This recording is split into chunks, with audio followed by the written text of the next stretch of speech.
చదువుతూ పంక్తి కింద పంక్తి వ్యవధి లేకుండా ఉంటే అట్లాంటివి.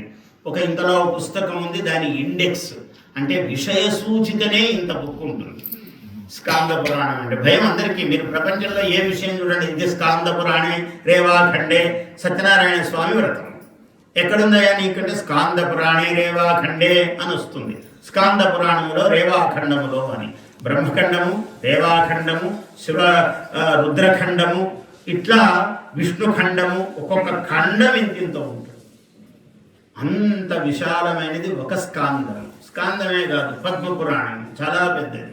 పద్మపురాణమే కాదు, బ్రహ్మపురాణం, బ్రహ్మాండ పురాణం, భవిష్యత్ పురాణం, భాగవత పురాణం, శివపురాణం, ఇంకా ఇట్లా చెప్పడానికి 18 పురాణాలు, 18 ఉపపురాణాలు.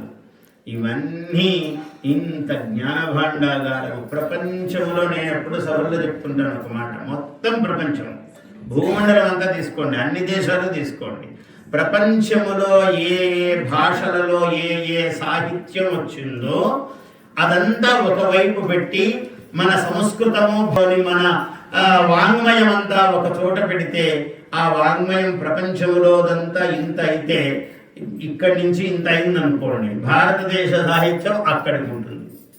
అంటే ఒక భాగము కూడా కాదు, మొత్తం ప్రపంచ సాహిత్యం. ఏ భాషలు ఏదన్నా ఇప్పుడు గ్రీకు, లాటిన్, ఇంగ్లీషు, మొత్తం ప్రపంచ భాషలన్నీ పెట్టుకోండి.